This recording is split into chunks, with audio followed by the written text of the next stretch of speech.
तो जैसा कि हमने पिछली क्लास में बात की थी सह प्रतिबंध प्रायिकता के बारे में कि सह प्रतिबंध प्रायिकता क्या होती है और उसका निरूपण किस प्रकार किया जाता है।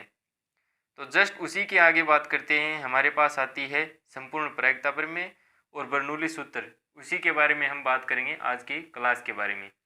तो सबसे पहले बात करें संपूर्ण प्रायिकता प्रमेय को किस प्रकार परिभाषित किया जाता है।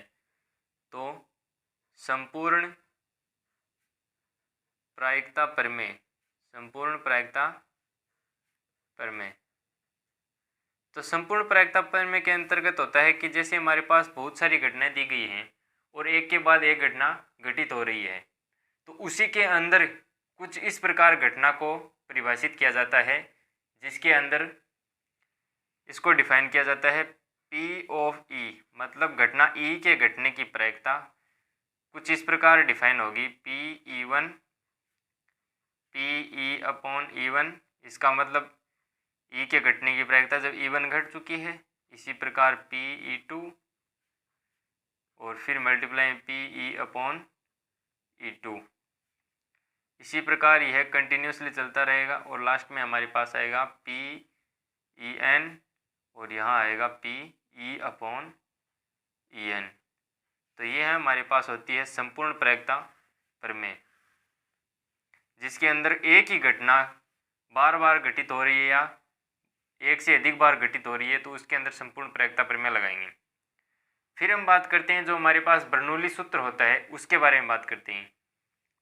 तो बर्नौली सूत्र, अब बात करें कि बर्नौली सूत्र लगता कब है।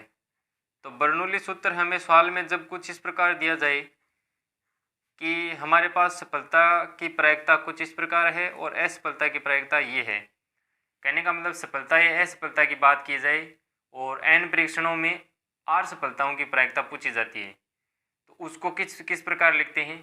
तो उसको लिखते हैं हम P x बराबर r और यहाँ डिफाइन होगा n C r P की पावर r Q की पावर n माइनस r। तो यह होती है बर्नौली सूत्र या बर्नौली प्रमेय कह सकते हैं। तो जहाँ इसका मतलब का क्या है, जहाँ प्रायिकता ऑफ x बराबर r, इसका मतलब है n परीक्षणों में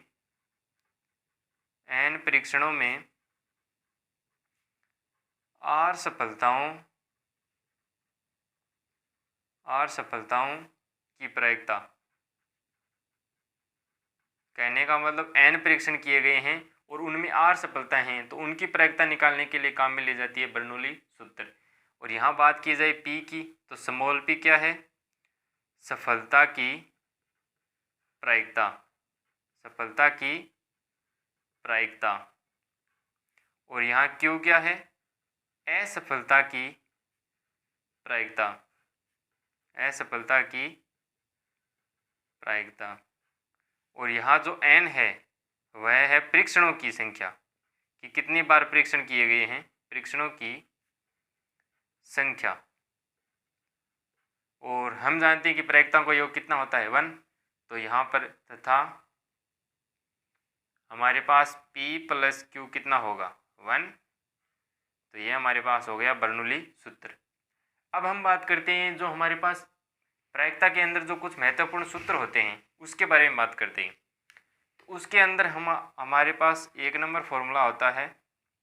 एक नंबर फॉर्मूले की बात करें, जैसा हमने पीछे भी पढ़ा है, क्या, A यूनियन B, और इसके निकालने हैं हमें प्रायिकता। तो इसको किस प्रकार डिफाइन करेंगे, तो इसको डिफाइन करते हैं P A की घटने की प्रायिकता प्लस B के घटने की प्रायिकता माइनस आ जाएगी PA इंटरसेक्शन B। इसी के अंदर आता है जब 3 घटना दी गई हो यहाँ, तो उसमें क्या आएगा, प्रायिकता of A union B union C। तो इसके अंदर क्या आएगा, सेम पहले तीनों जुड़ जाएंगी और फिर क्या होगा, इंटरसेक्शन क्या हो जाएगा, घट जाएगा। तो उसको किस प्रकार डिफाइन करेंगे, P of A plus P of B plus P of C minus P A intersection B minus P B intersection C minus P A intersection C, और प्लस में हमारे पास आ जाएगा P A intersection B intersection C. जब हमारे पास तीन घटना दी गई हो, उनमें से किसी एक घटना की प्रायिकता निकालनी हो, तो इसके लिए यह फॉर्मूला यूज में होता है। तो यह था, हमने आज की क्लास में बात की कि संपूर्ण प्रायिकता प्रमेय क्या होती है, बर्नौली सूत्र क्या होती है, और इसके दो महत्वपूर्ण सूत्र देखे हमने। तो अगर वीडियो पसंद आई हो तो लाइक शेयर सब्सक्राइब करना ना भूलें। अगली वीडियो में मिलते हैं, तब तक के लिए जय हिंद, वंदे मातरम।